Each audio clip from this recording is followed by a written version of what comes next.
এ যুবক ভাইরা ইত্তাকুন নার, জাহান্নামকে ভয় করো রে বাবা। একটা সেকেন্ডের কবরের আযাব সহ্য করতে পারবা না রে বাবা। 500 বছরের রাস্তা জাহান্নামের আগুন দূরে থাকতে তোমার আমার দেহের মাংসগুলা খসে খসে জমিনে পড়ে যাবে। এ যুবক, আজ রাস্তার দিয়ে ড্রাইভারি করে কত যুবক ছেলে, ড্রাইভারি করে এরপরেও 5 ওয়াক্ত নামাজ পড়ে, অভাব নাই রে বাবা। তুমি কেন পারবা না রে বাবা? তোমার মতন কত যুবক মুনিশ খেটে ভাত খায়, এরপরেও 5 ওয়াক্ত নামাজ পড়ে, অভাব নাই। তুমি কেন পারবা না রে বাবা? তোমার মতন কত যুবক সেভিক ভলেন্টিয়ারের কাজ করে, তারপরেও 5 ওয়াক্ত নামাজ পড়ে। তুমি কেন পারবা না রে বাবা? তোমার মতন কত যুবক স্কুলে যায়, কলেজে যায়, এরপরেও নবীর সুন্নাত রেখেছে, 5 ওয়াক্ত নামাজ পড়ে। তুমি কেন পারবা না রে বাবা? এরে আমার পর্দার আড়ালের মা, মাগো, তোমার মতন কত নারী সংসারের সমস্ত কাজ করে গো মা, এরপরেও পর্দা করে, 5 ওয়াক্ত নামাজ পড়ে, অভাব নাই। তুমি কেন পারবা না রে মা? তোমার মতন কত নারী স্কুলে যাই, টিউশনে যাই, কলেজে যাই, তারপরেও পর্দা করে, 5 ওয়াক্ত নামাজ পড়ে। তুমি কেন পারবা না রে বোন? ওরে বোন, আমি বলবো ফিরে এসো বোন, এই দুনিয়াটাকে আপন করে নিও না, আমার আল্লাহকে খুশি করো। আমার আল্লাহ বলছেন, আমার আল্লাহ বলে ওয়ালা তাকুলু লিমান ইউকতালু ফি সাবিলিল্লাহি আমওয়াত বাল আহইয়াউ ওয়ালাকিন লা তাশউরুনা। আমার আল্লাহর রাস্তায় যারা জীবন দেয় তাদেরকে মৃত্যু বলিও না, বরং তারা জিন্দা। জোরে বলেন না একবার সুবহানাল্লাহ। আমাদেরকে উত্তেজিত করার জন্য ভাই এই ভারতবর্ষে কত রকম যে কথা বলা হয়, কারণ উত্তেজিত করার জন্য যে সমস্ত কথাগুলো মুসলমানদেরকে ব্যবহার হয়।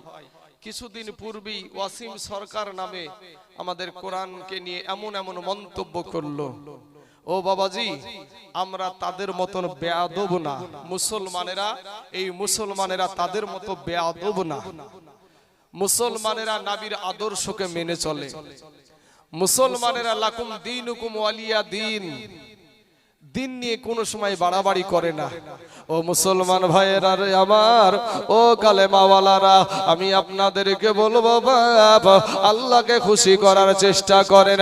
যদি এই ধৈর্য ধারণ করতে গিয়ে, যদি ইসলামের পক্ষে থাকতে গিয়ে যদি আপনার দেহ থেকে প্রাণ পাখিটা বিদায় হয়ে যায়, আপনি শহীদি মওত পেয়ে যাবেন। আর শহীদি মওত পাওয়া মানে ব্রিজের এই পারে হলো দুনিয়া, আর ওই পারে হলো জান্নাত। জোরে জোরে বলুন সুবহানাল্লাহ। এ বাবাজি, এ সোনা মানিকেরা, আমার ভাই জানেরা, আমার দয়ার নবীর একজন সাহাবীর কথা আমার ব্রেনে চলে আসলো রে বাবা। আজকে আল্লাহকে খুশি করার জন্য ভাই আমরা এই জায়গায় আসতে চাই না, মাদ্রাসায় যেতে চাই না। মাদ্রাসার লোক আসলে মাদ্রাসার লোক থেকে দূরে পালায়া যায়। ও বাবা রে, আমি আপনাদেরকে বলবো রে বাবা, একটা বার কানটা নয়, একটু দিলখানা নরম করে দেন, একটা ফোঁটা চোখের পানি ছেড়ে দেন বাবা। একটা ফোঁটা চোখের পানি যদি ছেড়ে দিতে পারেন, আমার আল্লাহ কাল কিয়ামতের মাঠে ওই পানিটা নাজাতের কান্ডারি বানায়া দিবে। জোরে বলেন সুবহানাল্লাহ। এ মুসলমান, ওগো আমার ভাই জানেরা, আব্বা জানেরা, আজ কারা গো দিনকে ভালোবাসেন, আমার আল্লাহর দিনকে ভালোবাসেন? কারা গো কোরআনকে ভালোবাসেন? কারা বাবাজি ইসলামকে ভালোবাসেন? একটা বার আপনার ভিতরটাকে জাগায়া তুলেন বাবা। মুতার প্রান্তরে লড়াই হবে। এ বাবাজি, কাফেরদের সৈন্য হলো 1 লক্ষ, আর আমার দয়ার নবী মুসলমানের সৈন্য বানালেন মাত্র 3000। কয় হাজার? 3000। আর ওদিকে কাফেরদের সৈন্য হলো 1 লক্ষ, আর মুসলমানদের সৈন্য হলো বাবাজি মাত্র 3000। 1 লক্ষ কততে হয়? 100,000-এ হয় 1 লক্ষ। তাহলে আমার নবীজি মাত্র 3000, এই 3000ই মুসলমানদের জয় হয়েছিল। জোরে বলেন সুবহানাল্লাহ। বদরের প্রান্তরে যুবকেরা আজ মাস্তানি করো ভাই। যদি তুমি আল্লাহকে ধরে থাকতে, ওই আল্লাহ তোমাকে ঠিক গাইবি সহযোগিতা করত, কিন্তু তুমি সেই আল্লাহকে ডাকতে রাজি না। তুমি ভাবছো আমি এমনি আল্লাহকে চাই, এমনি এমনি কিছু পাওয়া যায়? এমনি এমনি কিছু পাওয়া যায়? দুনিয়া থেকে কেউ আপনাকে এমনি এমনি কিছু দেয়? কিচ্ছু দেয় নাই। যেটা দিবে, যদিও দেয় তো স্বার্থও থাকবি, স্বার্থ ছাড়া কেউ কোনো কিছু দিবে না। আমার নবীজি 3 জনকে সেনাপতি বানালেন। এই 3000-এর ভিতরে 3 জনকে সেনাপতি বানালেন। প্রথম বললেন, কোথায় আমার পালিত পুত্র যায়েদ, দাঁড়িয়ে যাও। সঙ্গে সঙ্গে বাবা দাঁড়িয়ে গেলেন। এ তো আমাদের দেশের মতন না। সাহাবারা নবীজির মুখ থেকে কথা বের হতে বাবাজি দেরি হতো, কিন্তু সাহাবাদের মানতে দেরি হতো না, মানে সঙ্গে সঙ্গে। তো প্রথমে বলছেন, কোথায় আমার পালক পুত্র যায়েদ, দাঁড়িয়ে যাও। সঙ্গে সঙ্গে বাবা দাঁড়িয়ে গেলেন। লব্বাইক ইয়া রাসূলুল্লাহ বলে দাঁড়িয়ে গেলেন। তারপরে বলছেন, কোথায় আমার চাচাতো ভাই জাফর বিন আবু তালিব, দাঁড়িয়ে যাও। সঙ্গে সঙ্গে দাঁড়িয়ে গেলেন। তারপরে বললেন, কোথায় আমার সাহাবী আব্দুল্লাহ ইবনে রাওয়াহা, দাঁড়িয়ে যাও। সঙ্গে সঙ্গে দাঁড়িয়ে গেলেন। এই 3 জনকে মুতার প্রান্তরে সেনাপতি বানালছিলেন।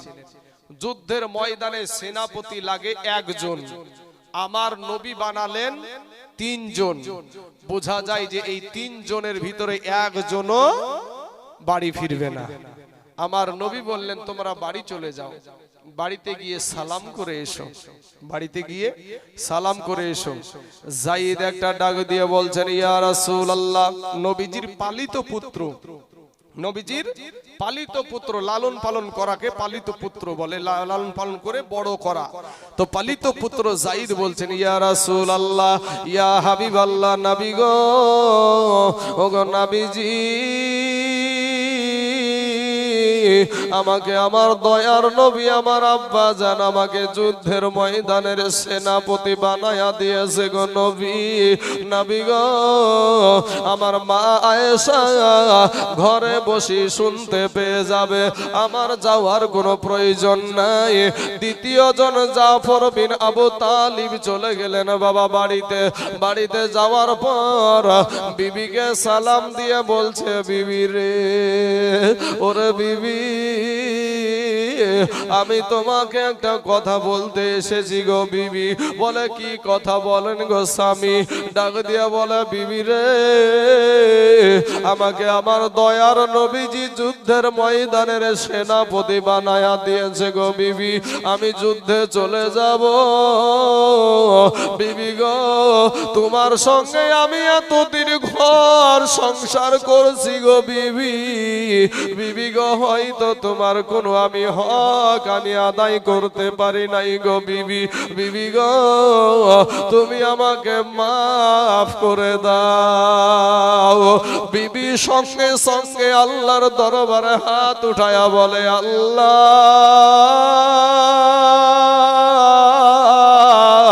আমার দয়ার নবী, মায়ার নবী, আমার নূর নবী আমার স্বামীকে যুদ্ধের ময়দানের সেনাপতি বানায়া দিয়েছে। আমি তাতে থেকে বিরত থাকতে বলবো না, আমি বাধাও দিব না। তবে আল্লাহ গো, আমার স্বামীকে যুদ্ধের ময়দানে জয়ী করে গাজী হিসাবে তুমি আমার কাছে পৌঁছায়া দিও। এ বাবারা, জাফর বিন আবু তালিবের হাতে ছিল বাবা একটা তরবারি। ওই তরবারির উল্টা পিঠ দিয়ে একটা বৃদ্ধ আস্তে করে আঘাত করে বলছে, বিবি রে, ওরে বিবি, উল্টা দোয়া করিও না, তোমার উল্টা দোয়া আমার আল্লাহর দরবারে কবুল হবে না। কারণ বিবি রে, যুদ্ধের ময়দানে সেনাপতি লাগে একজন, আমার নবী বানায় আছে তিনজন।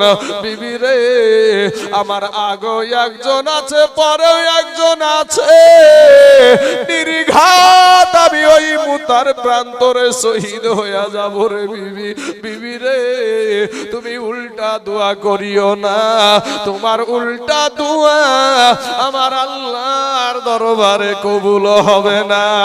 জোরে বলুন না একবার সুবহানাল্লাহ।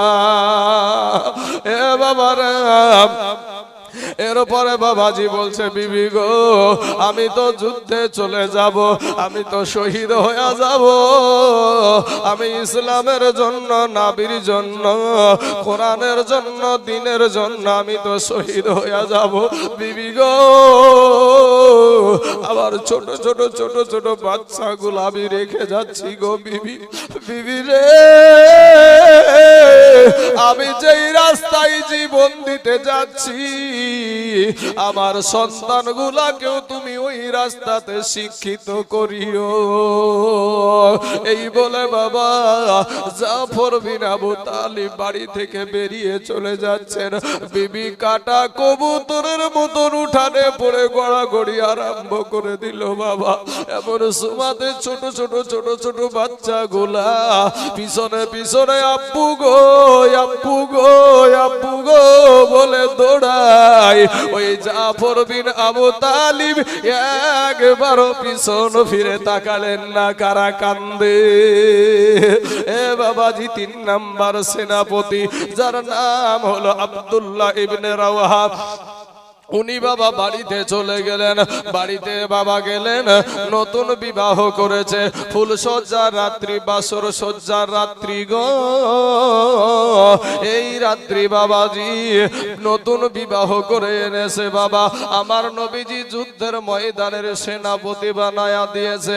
বাড়ির দরজার বাইরে থেকে দেখে বিবি কোরআন তেলাওয়াত করেছে। বিবিকে সালাম দিয়া বলে, বিবি রে, কোরআন তেলাওয়াতটা একটু বন্ধ করো গো বিবি, আমি তোমার স্বামী এসেছি। স্বামীর কথা শুনে বিবি কোরআন তেলাওয়াতটা বন্ধ করে স্বামীর ডাকে সাড়া দিল। স্বামী এবার ডাক দিয়া বলে, বিবি গো,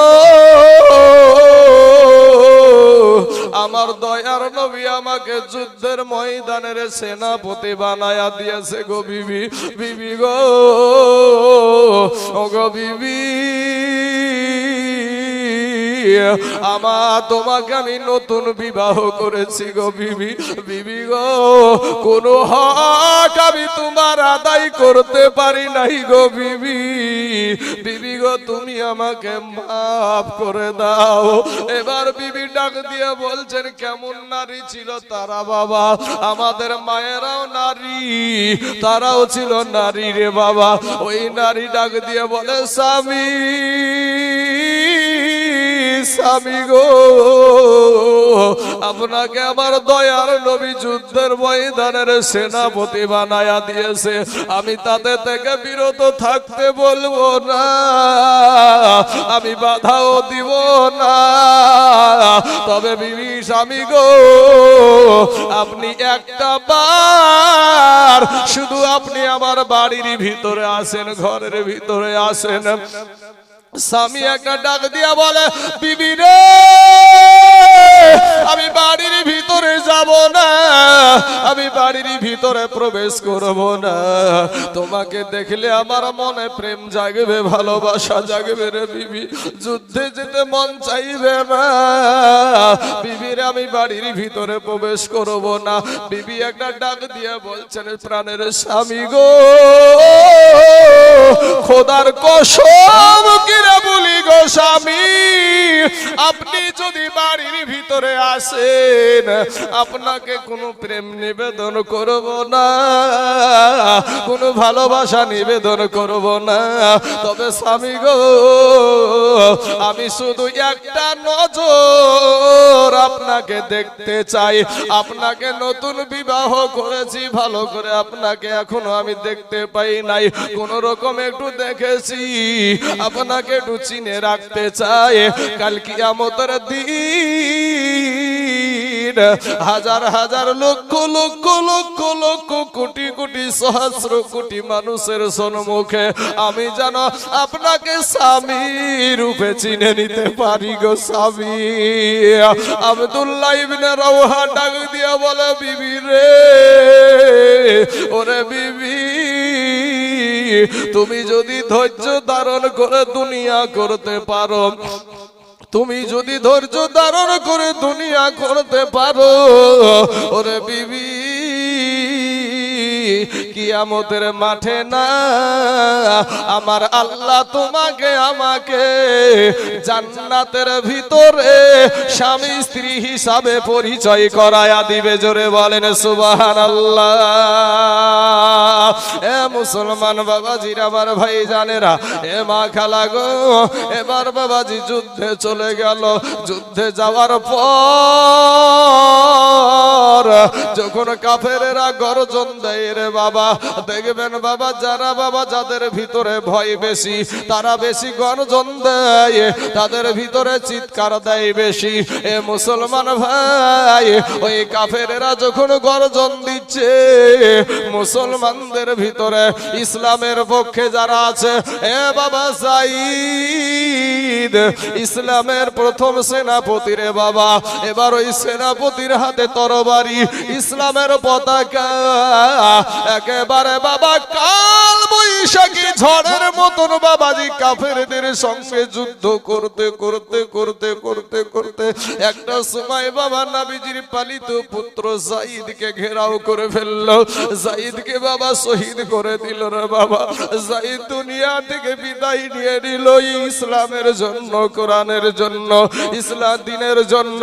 এ বাবারা, এ সোনা মানিকেরা, ওগো আমার ভাই জানেরা, এই ভারতের জমিনে কতবার কোরআনের উপরে বাজি হামলা করা হয়েছে, মামলা করা হয়েছে।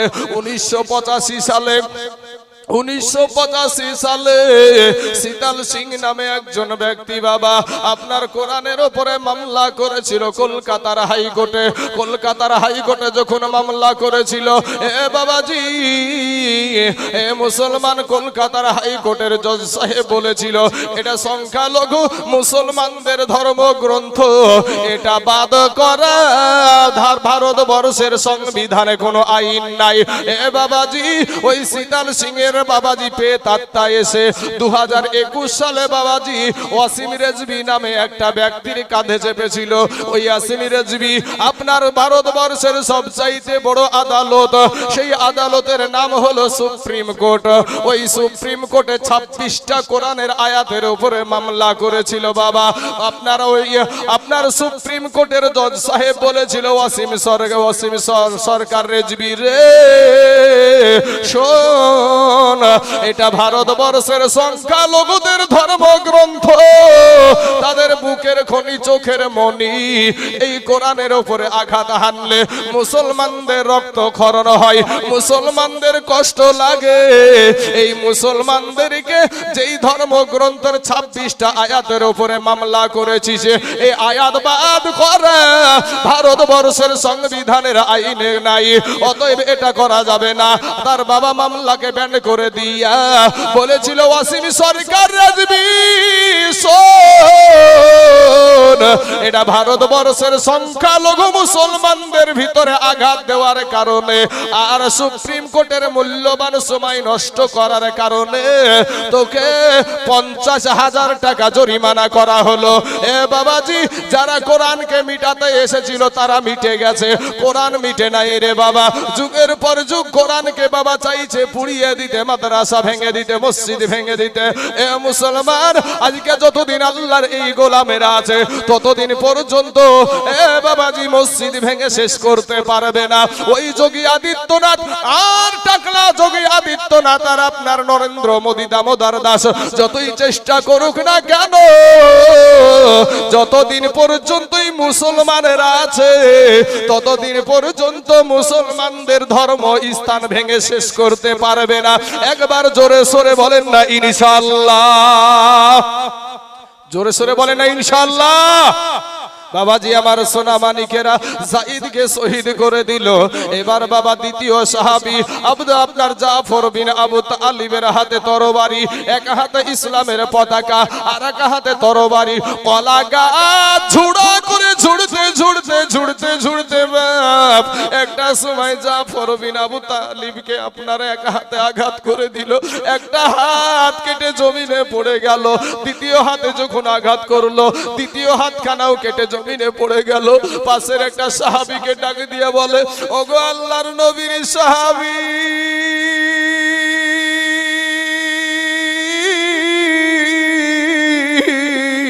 দয়ার নবীকে বলি, ওগো আমি জাফরের দুই হাত কাটা, দুই পা কাটা, এরপরও ইসলামের পতাকা মাটিতে পড়তে দিই না। জোরে বলেন সুবহানাল্লাহ।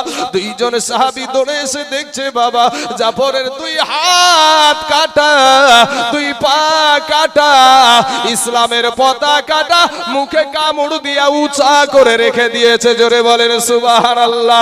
ও আলীনগরের গ্রামবাসীরা, ওগো আমার আব্বা জানেরা, আজকে আলীনগরবাসীদেরকে বলবো বাবা আপনাদের অক্তিয়া মসজিদের উন্নতি কল্পে জালসারে বাবা হাত কাটতে বলবো না, আপনার বিবিকে বিধবা করতে বলবো না, সন্তানকে আমি এতিম করতে বলবো না। আমি একটা আল্লাহর গোলামকে শুধু দেখতে চাই বাবা। এই মসজিদটার জন্য আমি তাইজুল ইসলাম বাবা রে কোন জায়গাতে 50,000 টাকাও চেয়ে থাকি, আমি কোন জায়গায় 20,000ও চেয়ে থাকি, আমি কোন জায়গায় 10,000ও চেয়ে থাকি। আজকে আমি 50,000 বলবো না, আমি 20,000 বলবো না, 10,000 বলবো না। শুধু এই মাহফিলে একজন আমার আল্লাহর গোলাম কে আছেন গো, আল্লাহর দিনকে কে ভালোবাসেন, কোরআনকে কে ভালোবাসেন, ইসলাম ধর্মকে কে ভালোবাসেন, একজন ব্যক্তি মাত্র 5,000 টাকা আমার আল্লাহর ঘরের জন্য একটু দান করবেন। ও মুসলমান, কত টাকা এদিকে ওদিকে ফুরায়া যায় রে বাবা, কত ডাক্তারখানাতে কত টাকা দিয়ে দিলেন বাবা, কত স্কুল কলেজে আপনি কত টাকা দিয়ে দিলেন বাবা, কত আপনার সন্তানের পিছনে আপনি টাকা ফুরায়া দিলেন বাবারে। আজকে আল্লাহর ঘর মসজিদ, সুবহানাল্লাহ। এই দেখেন বাবা, বলতে দেরি হয়েছে বাবা, দিতে দেরি হয় নাই। আলামিন উনি বলছেন যে আমি দিব 5,000 টাকা। একবার জোরে সোরে তাকবীরের ধ্বনি লাগান, নারায়ে তাকবীর, নারায়ে রিসালাত, জোরে বলেন ইয়া রাসূলুল্লাহ। আলামিন ভাই আমার 5,000 টাকার দাতা, জোরে বলেন জিন্দাবাদ, সুবহানাল্লাহ সুবহানাল্লাহ।